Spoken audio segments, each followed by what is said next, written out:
औज़ुबिल्लाहिमिनश्शैतानिर्रजीम बिस्मिल्लाहिर्रहमानिर्रहीम। हमारा आज का टॉपिक जो है दैट इज इंग्वाइनल हर्नियास। ठीक है, बल्कि इसके साथ हम आपको वैसे हर्निया भी बताएंगे कि व्हाट इज हर्निया। इंग्वाइनल तो वो होगा ना जो इंग्वाइनल रीजन में होगा, यानी इंग्वाइनल कनाल के आसपास या उसके थ्रू। तो लेट अस स्टार्ट।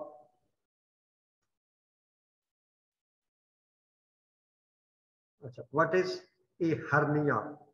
ठीक है ना। Hernia is a protrusion of any of abdominal contents through any of its walls. Hernia consists of a sac, contents and coverage. अब hernia की definition दोबारा सुन ले। Protrusion of any abdominal contents। ठीक है, abdominal contents जब आप abdomen खोलते हैं तो उसमें बहुत से contents पड़े हुए हैं। ठीक है, जिनमें ये हर्निया में जो मेजर कंटेंट ज्यादातर नोटोरियस है दैट इज द इंटेस्टाइन, जिसको आप गट भी बोलते हैं। ठीक है, फिर इसमें मुख्तलिफ कवरिंग्स हैं जैसे और मुख्तलिफ विजरा है। तो उनमें से कोई भी जो है वो अगर प्रोट्रूजन का मतलब ये होता है कि वो धकेल के बाहर निकलता है, टीयर करके नहीं निकलता। इसकी एक सादा एग्जांपल मैं आपको बताता हूँ कि जैसे ये एक टायर है ना मोटरसाइकिल का ही समझ लें, और उसके अंदर ट्यूब है। तो ट्यूब जो है जब टायर अगर कमजोर पड़ जाता है किसी वजह से और ट्यूब में आप हवा ज्यादा भर दें तो क्या होगा कि वो टायर को बाहर की तरफ धकेल देगी और वहां पे एक आपको स्वेलिंग सी नजर आएगी टायर की सरफेस पे, और दोनों इंटैक्ट है। तो वो प्रोट्रूड की है, उसने टीयर नहीं किया। अगर वो कोई चीज टीयर करके जाती है तो वो तो बस्ट कर देगी टायर को। तो ये प्रोट्रूजन का लफ्ज इसलिए इस्तेमाल हुआ है, protrusion of any abdominal contents through any of its walls. तो वो टायर वाली मिसाल जो इसमें जो टायर है वो तो उसके कवरिंग्स है, और जो अंदर ट्यूब है वो उसका कंटेंट है। तो मोस्टली एब्डोमेन में ये कंटेंट जो है ना लूप ऑफ इंटेस्टाइन यानी स्मॉल इंटेस्टाइन या जिसको गट भी बोलते हैं, उसके लूप्स वो बाहर निकलते हैं। लेकिन मोमेंटम भी एक लेसर मोमेंटम है, ग्रेटर कॉस्ट होता है। ग्रेटर मोमेंटम एक कवरिंग है, एक झिल्ली है, अंदर बाल दफा वो निकल आती है। तो it depends upon the reason from where it is protruding. अच्छा, तो अब उसको बताया कि हमने कंसिस्ट ऑफ सैक, अच्छा, कंटेंट्स एंड कवरिंग। तीन चीजें, एक सैक वो झिल्ली बनेगी, फिर उसके अंदर कंटेंट्स होंगे और फिर कवरिंग। सैक क्या है? ये सैक आमतौर पे पेरिटोनियम की बनी होती है। ठीक है, सैक इज ऑफ पेरिटोनियम। तो ये देखिए ये जो है ये सैक है, ये जो आपको नजर आ रहा है। ठीक है, और ये कंटेंट इसमें आ गया, और ये दोनों जो है ये कवरिंग्स है। ठीक है, ये दोनों कवरिंग है, और ऊपर से ये आ रही, ये एब्डोमिनल वॉल है इसके, तो उसमें से ये प्रोट्रूड कर रही है। ये फर्ज करो ये रिंग है, इसमें से यहाँ वीक पॉइंट है, तो यहाँ जहाँ पे वो निकलती है वहां पे वो नेक बनती है, कंस्ट्रिक्टेड पार्ट। जब नीचे आती है तो उसको स्पेस मिलती जाती है और वो ये सैक जो है एक बड़ी बन जाती है। ठीक है, तो अब इसके पार्ट्स आपने याद रखने। Sac is a protrusion of the peritoneum. आमतौर पे सैक जो है वो पेरिटोनियम से बनती है, क्योंकि डायरेक्ट कांटेक्ट जो होता है वो गट का, वो पेरिटोनियम सबसे पहले जो अंदर झिल्ली है गट के साथ वो पेरिटोनियम है। तो पहले वो पेरिटोनियम को धकेलेगी, फिर वो जो एब्डोमिनल वॉल है उसके मसल वगैरह साथ उनको वो धक्का लगाएगी, तो वो बाहर को प्रोट्रूड कर जाएगी। Sac is protrusion of the peritoneum. It comprises a neck, जिसको जो नैरो पार्ट होगा उसको नेक बोलेंगे, ये बॉडी बिगर पार्ट। ये डायग्राम में आप देख लें नेक, और नेक से नीचे जो बड़ा पार्ट है सारा that is the contents are mostly coils of small intestine, यानी लूप्स जिसको आप बोलते हैं। छोटी आंत जिसको गट भी हो, कहीं किसी जगह पे कॉइल्स ऑफ गट लिखा हुआ, तो स्मॉल इंटेस्टाइन और एनी अदर विजरा। ओमेंटम आपको बताया कि ये भी एक शीट नमा कवरिंग है एब्डोमिनल वॉल में, जिसको हम ओमेंटम बोलते हैं। ओमेंटम और विजरा, विजरा क्या है? विजरा में स्टोमिक है, लिवर है, स्प्लीन है, ठीक है, तो दीज आर कॉल्ड किडनीज है। लेकिन ये सारे अक्सर इनमें से जो स्टोमिक है इसका चांस होता है कि ये तो आमतौर पे लिवर वगैरह क्योंकि वो फिक्स्ड होते हैं और पेरिटोनियम कैविटी के अंदर होते हैं तो वो नहीं मिलते। तो विजरा का मतलब है जितने भी दूसरे हैं अब्डामन में चीजें, उनको विजरा बोलते हैं, ठीक है ना। जैसे फॉर एग्जांपल मैंने आपको बता दिया स्टोमिक है, लिवर है, स्प्लीन है, ठीक है ना, पेंक्रियाज है, अब्डामन भी वो वन बाय वन इंशाल्लाह हम पढ़ेंगे। Coverings are layers of abdominal wall which are covering hernial sac। तो abdominal wall की लेयर आपने देख लिया अगर स्किन थी, वो सारी आपको मैडम ने पढ़ाई है तफसील से। स्किन है, फिर उसके नीचे मसल्स हैं, मसल्स का जो है फिशिया है, तो दीज आर दी कवरिंग। आवाज आ रही है ना बच्चों, सुन रहे हैं आप? हेलो? यस सर, आ रही है। जितना मैंने बोला इसका आपको कुछ पता चल गया?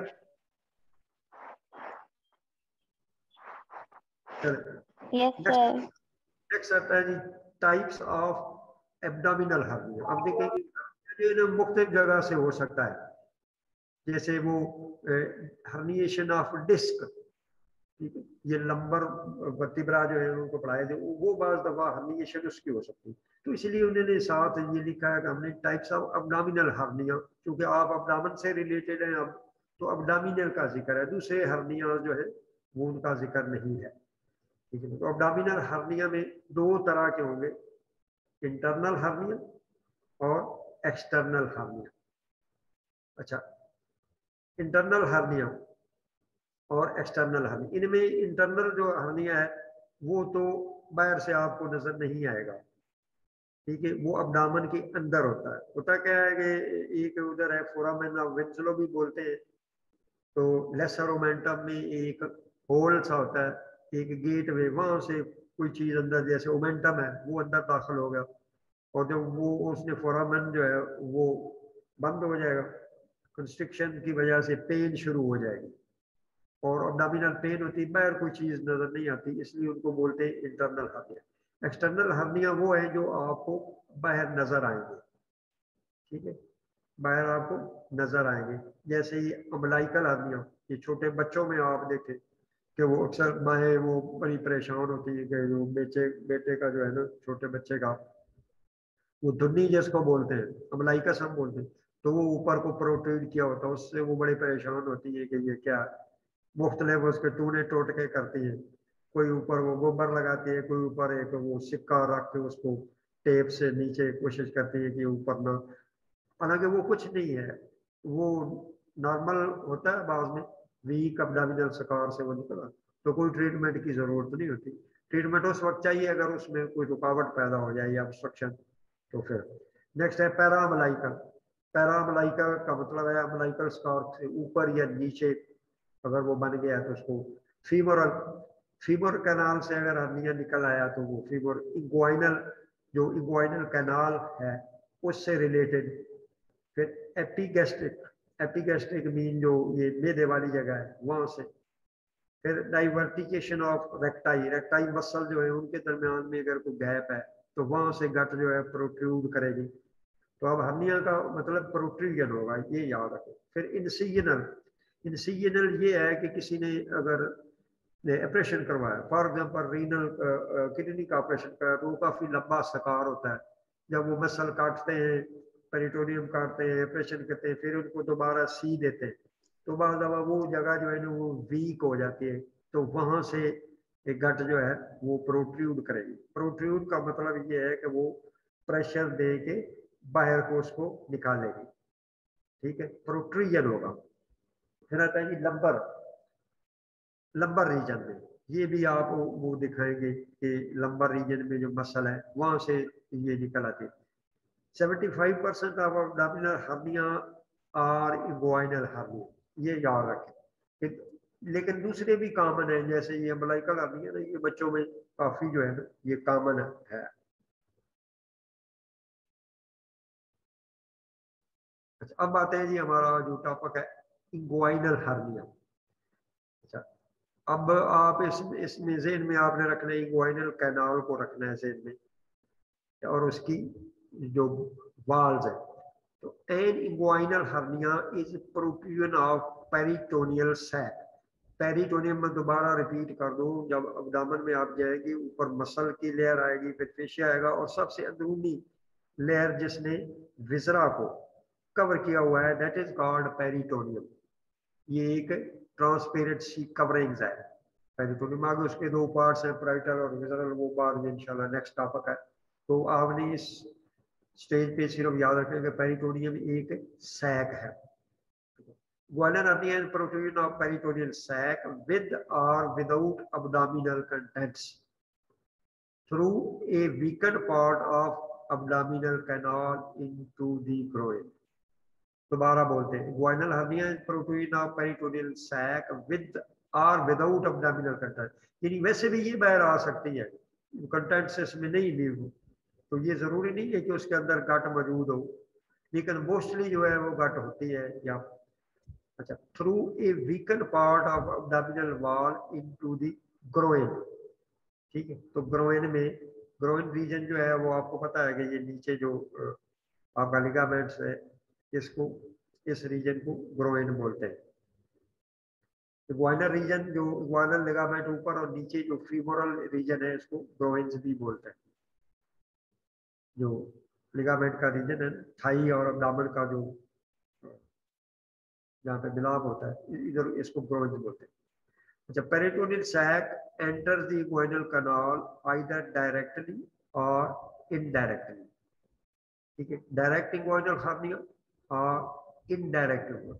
डायरेक्ट तो वो होता है कि उसने उसकी बराह रास्त उसको धकेल दिया उसकी दीवार को। इनडायरेक्ट ये होता है कि वो एक उसका एक मखसूस कोर्स होता है, ये आगे हमें इंशाल्लाह पड़ेगी। इनडायरेक्ट वो होगा कि वो पहले डीप रिंग में आएगी, वहां से इसकी जो कैविटी है उसके कैनाल में अंदर चलती हुई, तो कहां से निकलेगी, जो रिंग दूसरा सुपरफिशियल रिंग, डीप रिंग से दाखिल होगी और सुपर से, ये है इनडायरेक्ट। डायरेक्ट ये है कि वो वैसे ही उसने इग्वाइनल कैनाल के पीछे कोई वीक पॉइंट है, जैसे वो हेजलबैट ट्रायंगल हम आपको बताएंगे, तो वहां से डायरेक्ट उसने धक्का लगा के वो बाहर निकल आया।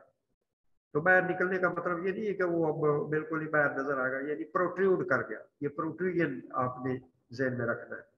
तो अगर वो दीवार को डायरेक्ट धक्का लगा के प्रोट्रूड करेगी तो उसको बोलते हैं डायरेक्ट। लेकिन अगर वो थ्रू गेट वेज आएगी, गेट वेज उसके जो ओपनिंग्स हैं, ठीक है, सुपरफिशियल है, डीप, वहाँ डीप से दाखिल होगी कैनाल के अंदर चलती हुई, तो आएगी इसमें सुपरफिशियल रिंग में, सुपरफिशियल रिंग से निकलेगी। सुपरफिशियल रिंग के साथ नीचे थाई का रीजन है, स्क्रोटम है, तो वो स्क्रोटम के पास आपको एक स्वेलिंग सी नजर आएगी। ट्यूबरकल जो है, प्यूबिक ट्यूबरकल, जो प्यूबिक बोन के ऊपर एक ट्यूबरकल है, उससे ये आमतौर पे मीडियली होती है जो इग्वाइनल हर्निया है। अगर वो उससे लेटरल साइड पे होगा तो वो फीमोरल हर्निया होता है। ये आगे डिफरेंशिएशन आपको बताएंगे टाइप्स। अच्छा, inguinal hernias are classified as indirect inguinal hernia and direct inguinal hernia। अच्छा, अब आते हैं जी इनडायरेक्ट inguinal hernia। तो मोर कॉमन देन ए डायरेक्ट inguinal hernia, तो ये डायरेक्ट से ज्यादा कॉमन है। when the protrusion occurs through deep inguinal ring, inguinal canal, superficial inguinal ring and lateral to the inferior epigastric vessel into the scrotum, it is called indirect or oblique inguinal hernia। ठीक है, ये diagram में अभी आपको थोड़ा सा बताता हूँ। तो it occurs in male infants, वो मेल इन्फेंट्स में ये काफी कॉमन होता है, children, and has a narrow neck of hernial sac. तो हर्नियल सैक की नेक जो है वो इसमें नैरो हो।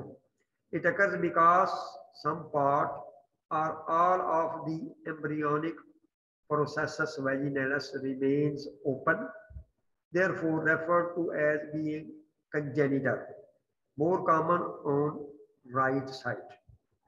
अब इसमें ये डायग्राम में आप देखें तो इसमें आपको ये नजर आ रहा है, ये जिन चीजों का आपने जिक्र किया अभी, तो ये जो है डीप इग्वाइनल रिंग, ठीक, ये एब्डोमिनल वॉल है, उसमें ये डीप इग्वाइनल रिंग है, यहाँ से ये आ रही है आपकी कैनाल, और this is the superficial inguinal ring, this is the superficial inguinal ring.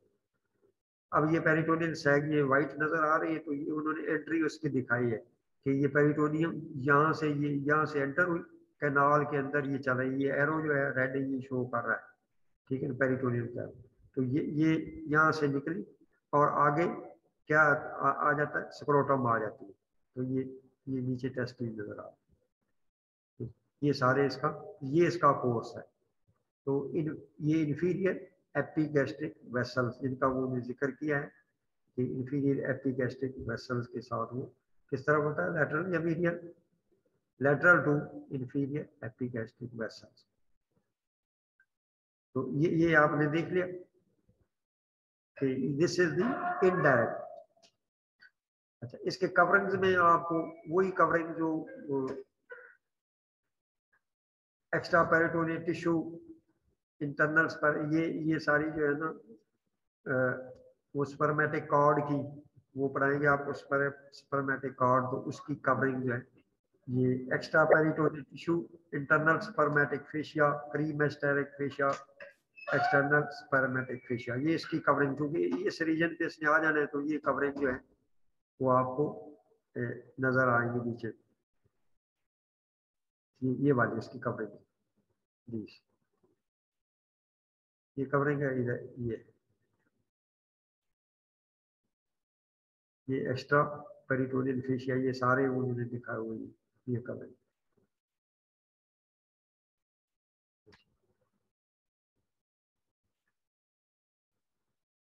Direct hernia, direct common among elderly men with weak abdominal muscle. जब आदमी बूढ़ा हो जाता है तो उसके मसल जो है वो लैक्स हो जाते हैं, ठीक है ना, लैक्स का मतलब उन्हें ढीला पड़ जाना, कमजोर हो जाना।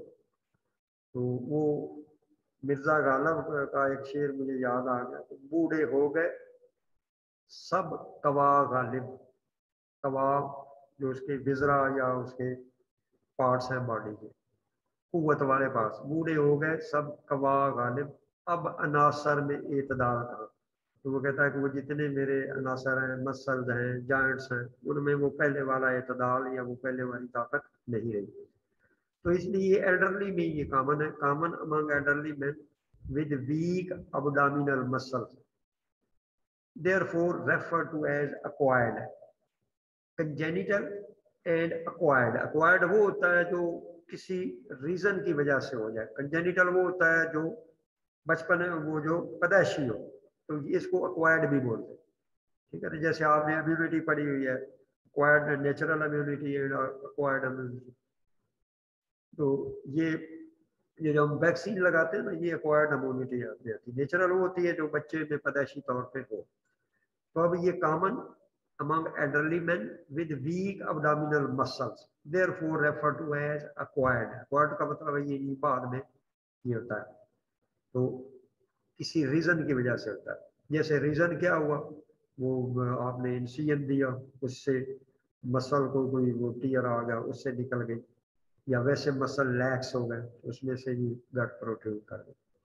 अच्छा, peritoneal sac enter the medial end of the inguinal canal directly through a weakened posterior wall medial to the inferior epigastric vessels in the inguinal hernia। तो अब ये इसको बोलते हैं हैजल बैश ट्राइंगल। ये आगे वो डायग्राम आई तो मैं आपको दिखाऊंगा, तो एक रफ सी हमने एक ट्राइंगल बनाई है, कहाँ पे, ये मीडियल साइड पे जो इग्वाइनल लिगामेंट है उसकी, इग्वाइनल कैनाल की मीडियल साइड पे, और उसकी बाउंड्रीज में ये हेजल बैच आगे अगर डायग्राम आई तो मैं आपको दिखाऊंगा। तो एक तरफ जो है उसका रेक्टस मसल है, ठीक है ना, नीचे जो है वो इग्वाइनल लिगामेंट होगा, और दूसरी बाउंड्री जो है वो इन्फीरियर वो एपिगैस्ट्रिक आर्टरी बनाएगी, तो उसको बोलते हैं हेजल बैच ट्राइंगल। आपने इधर ये याद रखें, canal directly through a weaken position posterior wall medial to the inferior epigastric vessels in the inguinal triangle, इसको हेजल बैच ट्राइंगल भी बोलते हैं। Hazel batch triangle is divided into medial and lateral parts by passage of obliterated umbilical artery। और hazel batch triangle जो है इसमें वो artery जो है उसका भी रोल है, उस वो दरम्यान में से गुजर रही होती है।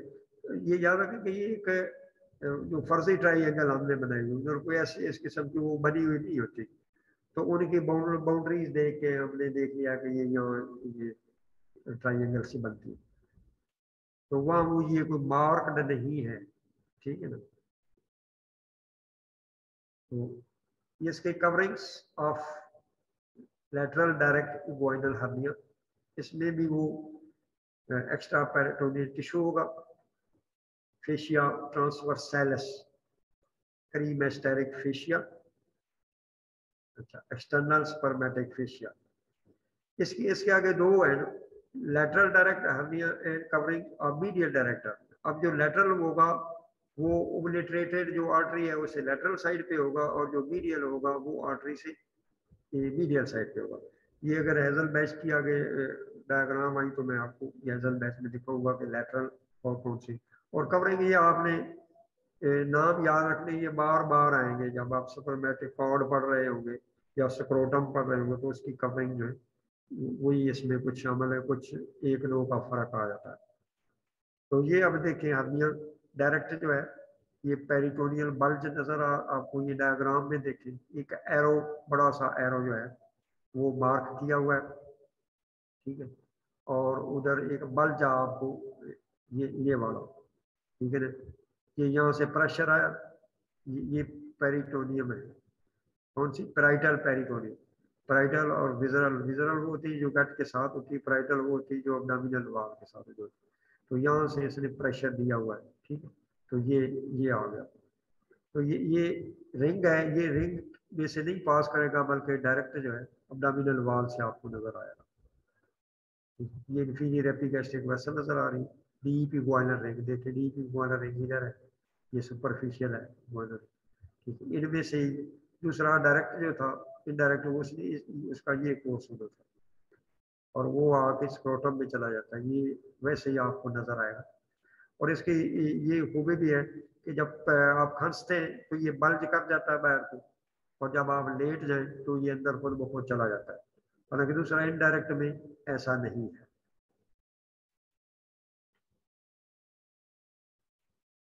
अच्छा, अब ये क्वेश्चन जो है ये बड़ा इंपॉर्टेंट है, अब जो आया है differentiation between direct and indirect inguinal hernia, ये आपका कल का जो है वो असाइनमेंट भी है, ये आपने लिख के लाना है जब आप आएंगे, तो ये डिफरेंस है, और ये यूनिवर्सिटी क्वेश्चन भी है, और इसी से आपको जो सारा वो पता भी चलेगा। तो ये टेबल बना हुआ है, उसमें पहले ऊपर लिखा है इनडायरेक्ट, और आगे डायरेक्ट हर्निया, फिर आगे उसके पॉइंट्स कौन से, इटियोलॉजी का मतलब है काज, ठीक है। तो ये इनडायरेक्ट जो है, ये जो डिफेंस में होता है, जो ये प्री फॉर्म्ड सैक होती है, पहले से ही ये बनी होती है। लेकिन डायरेक्ट जो है वो आपको बताया कि weakness of posterior wall of inguinal canal. तो अगर मसल किसी बूढ़े आदमी के, ये नौजवानों में भी हो जाता है, ये ना समझना कि बाबों में ही होगा, तो आप में नहीं हो सकता, ये किसी वजह से भी अगर खुदा न खास्ता मसल वीक हो गए तो ये हर्निएशन हो सकती है, लेकिन मोस्टली एल्डरली, ठीक है, यानी बड़ी उम्र के लोगों में। अच्छा, ये प्रेसिपिटेटिंग फैक्टर्स, कौन से फैक्टर इसको प्रेसिपिटेट करें, वो जा रहे वो पहले वाला तो कंजेनिटल है, उसमें तो इसमें chronic bronchitis and enlarged prostate. Chronic bronchitis में ये खांसते खांसते वो, और प्रोस्टेट एनलार्ज होगी तो फिर भी वो प्रेशर पड़ता रहता है एब्डोमिनल वॉल पे, यूरिन जो है वो पास नहीं कर सकता, रुका रहता है, निशाने में प्रेशर दिया वो बैक, ये इसकी काज है। तो तीसरा ऑन स्टैंडिंग, अच्छा ये जो इनडायरेक्ट है ये डज नॉट कम आउट, और ये मोस्टली जो है ये कम्स आउट, यानी आप उसको खड़ा कर दें और उसको कहें कि खान से, तो अगर तो वो बल्जिंग हो रही है बाहर, हर्निया निकल रहा है, तो दैट इज द डायरेक्ट। क्योंकि जो इनडायरेक्ट है वो आमतौर पे ऐसे बाहर नहीं आता, वो जब इंट्रा एब्डोमिनल प्रेशर किसी वजह से भी वैसे इंक्रीज कर जाए तो फिर उसकी बल्जिंग होती है। Direction of the sac, sac की डायरेक्शन क्या है?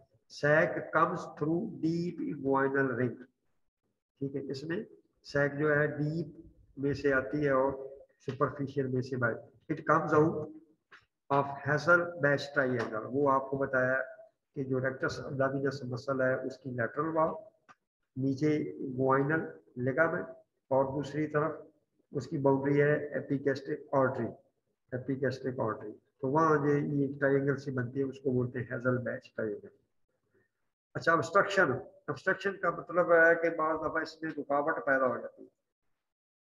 तो obstruction common as neck is narrow, तो ये जो इनडायरेक्ट है इसमें ऑब्स्ट्रक्शन जो है बहुत कॉमन है, क्योंकि नेक जो है वो तंग होती है, तो ये वापस अगर ये बन जाए तो ये वापस नहीं निकलता, वापस नहीं होता। लेकिन जो डायरेक्ट है not common because neck is wide, तो डायरेक्ट जो है वो आप देखा कि हर्निया निकला हुआ बाहर, को आप मरीज को कहें कि ये लेट जाए, उसको लेटाया, थोड़ा सा प्रेशर आप देंगे तो वो वापस चला जाएगा खुद ब खुद। तो एक इसकी ये भी है कि ऑब्स्ट्रक्शन इसमें कॉमन होती है और उसमें नॉट कॉमन। फिर इंटरनल रिंग अक्लूजन टेस्ट, एक और आप जो है वो टेस्ट कर सकते हैं कि ये डायरेक्ट है या इनडायरेक्ट है। तो आप उस मरीज को कहें कि खड़ा हो जाए, वो खड़ा होगा, तो आपने इंटरनल रिंग वाली जगह पे, अब इंटरनल रिंग आपको पता होना चाहिए कि कहाँ पे है, एंटीरियर सुपीरियर इलियक स्पाइन और प्यूबिक जो है सिम्फिस, उसके सेंटर में इग्वाइनल लिगामेंट से, इग्वाइनल यानी इग्वाइनल लिगामेंट का भी वो सेंटर ही बन जाता है, उससे थोड़ा सा ऊपर, तो वहां पे होता है। तो वहां आप अपना अंगूठा रख के या उंगली रख के उस जगह को दबाना है, प्रेशर ऊपर दिए रखना है, तो आपका जो इंटरनल रिंग है वो बंद हो जाएगा।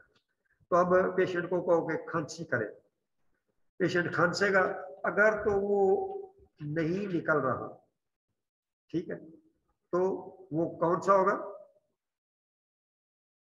इनडायरेक्ट। हाँ, क्योंकि आपने उसका इनडायरेक्ट का जो गेट वे वो बंद किया। अगर वो निकल आया खांसी करने से तो इसका मतलब क्या है कि ये डायरेक्ट है, द स्वेलिंग इज सीन, ठीक है। दोबारा मैं बोल रहा हूँ, इंटरनल रिंग अक्लूजन टेस्ट क्या है? इंटरनल जो रिंग है आपका, ओपनिंग है इंटरनल रिंग की, उसके ऊपर आपने अंगूठा रख के उसको दबाना है, ठीक है। पेशेंट को कहना है कि खड़ा हो जाए, आमतौर पे खड़ा होने से ज्यादा बेहतर होता है, क्योंकि लेटा हुआ हो तो वैसे ही पीछे रख। तो इंटरनल रिंग को आपने प्रेस कर रखना है, तो वो इंटरनल रिंग की आपको सिचुएशन का पता होना चाहिए, ग्वाइनल लिगामेंट के मिडवे और उससे थोड़ा सा 1 सेंटीमीटर मिडवे थोड़ा सा ऊपर, वहां आपने अंगूठे से प्रेशर दे देना है और मरीज को कहना है कि खांसी करो। उसने खांसी की, ठीक है, खांसी की, तो वो अगर तो वो डायरेक्ट हर्निया होगा तो वो बल्ज कर जाएगा, क्योंकि उसने उधर से बल्ज करना है, वाल से, रिंग से नहीं। अगर वो बल्ज कर गया तो इसका मतलब है कि ये डायरेक्ट हर्निया है, और अगर नहीं कर रहा किसी जगह पे भी तो इसका मतलब है कि ये इनडायरेक्ट है, क्योंकि इनडायरेक्ट का जो गेट था वो आपने बंद क्लोज किया हुआ है अंगूठे से। तो ये आपका मैंने बता दिया कि ये जो बताया ये आपकी असाइनमेंट है, ये आपने लिखना है, ठीक है, डिफरेंसेस, और it is A university question. बाद में अक्सर होता है कि जब एग्जाम आ जाता है 1-2 दिन पहले बच्चे हमें मिलते हैं, सर वो हमें बताओ क्या क्या चीजें इंपॉर्टेंट है। अब देखो वो सारी जो बुक है KLM है या जो भी आप पढ़ रहे हो, उसमें मैं कैसे एक एक सारे रीजन में बताऊं कि ये इंपॉर्टेंट है। ये साथ साथ बताता जाऊंगा, अलबत्ता आपको साथ साथ बताता जाऊंगा। तो वो उसके ऊपर आपने लिख लेना, ये यूनिवर्सिटी क्वेश्चन है, ये इंपॉर्टेंट चीज है, ठीक है। और ये नोट्स, ये सिर्फ 2 मिनट के नोट्स हैं, ज्यादा लंबे चौड़े नहीं है। और मैं बार बार कह रहा हूँ कि जब ये मेरे पास आप आएंगे तो मैं ये चेक करूंगा, और हाजिरी भी इधर मेरे पास है।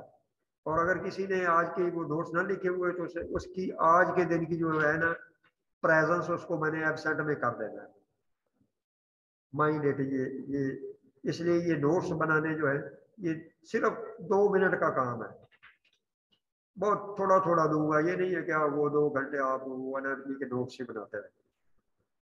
अब आते हैं जी, वो बार बार जिक्र आता है हेजल बैच ट्राइएंगल।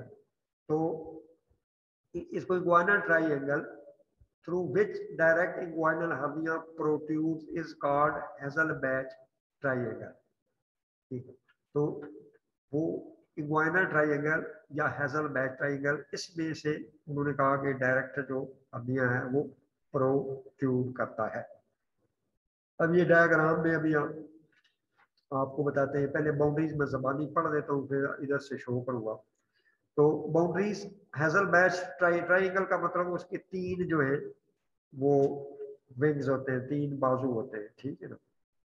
तो हैजलबैच ट्राइंगल, इसकी boundaries laterally inferior epigastric artery, ये मैंने उस वक्त पहले जबानी भी आपको बताया था कि ये ट्राइंगल किस किस के दरमियान में बनेगी। इसकी लैटरल बाउंड्री कौन सी है, inferior epigastric artery, medially rectus abdominis muscle उसका लैटरल मार्जिन, और इंफीरियरली इग्वाइनल लिगामेंट। अब ये मैं आपको इधर फोकस करके दिखाऊंगा इसके ऊपर। ये देखिए कि ये जो डायग्राम बनी है ये वाली, अच्छा ये हो गया ये lateral boundary, inferior epigastric artery ये जा रही है, ठीक है। This is the inferior epigastric artery. ये जो है रेक्टस अब्डोमिनस मसल, ठीक है, this is rectus abdominis muscle, ये उसके अटैचमेंट है ये ऊपर से। और ये इसका मीडियल मार्जिन है, जहाँ पे वो लीनियर एल्बा होगी दूसरे मसल साथ, ये इसका लैटरल मार्जिन है। तो ये lateral margin of the rectus abdominis muscle, ये बाउंड्री हो गई इंफीरियर एपिगैस्ट्रिक आर्टरी। और नीचे मैंने बताया था आपको इंगुइनल लिगामेंट, दिस वन। तो इनके दरमियान में ये जो सबज एरिया ये दरमियान में है, this is called inguinal triangle और हैजलबैच ट्राइंगल। अब वो एक, उस वक्त मैंने जिक्र किया था कि इसको 2 पार्ट्स में हमने इस ट्राइंगल को 2 में तकसीम किया। किससे, ये जो रेमनेंट्स ऑफ ये मीडियल अम्लाइकल लिगामेंट या अम्लाइकल आर्टरी रेमनेंट्स ऑफ उसके ये वाले ये गुजर रहा है सेंटर में से। तो इसमें एक पार्ट ये होगा, इसका मीडियल पार्ट है इसका ट्राइंगल का, ठीक है, ठीक है। और ये इसका लेटरल पार्ट है, ये लिखा है लेटरल एंड मीडियल, ये दोनों पार्ट। तो ये लिगामेंट दरमियान में गुजर रहा है, ठीक है, अम्लाइकल लिगामेंट उसके रेमनेंट। तो इसलिए इसको 2 में डिवाइड कर दिया है, ठीक है। एक ये तो ट्रायंगुलर सा, ये वैसे चौकोर सा बन जाता है लेटरल पार्ट, ठीक। तो बाज दफा ये यहाँ से आ जाती है निकल के, बाज दफा ये यहाँ से खाली जो है वो आता है, ठीक, दिस वन।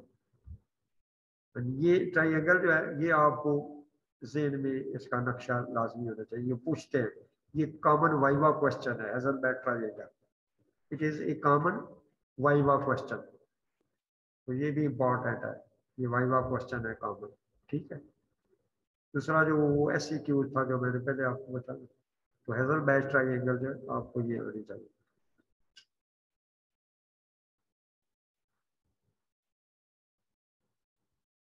अच्छा, थैंक यू वेरी मच।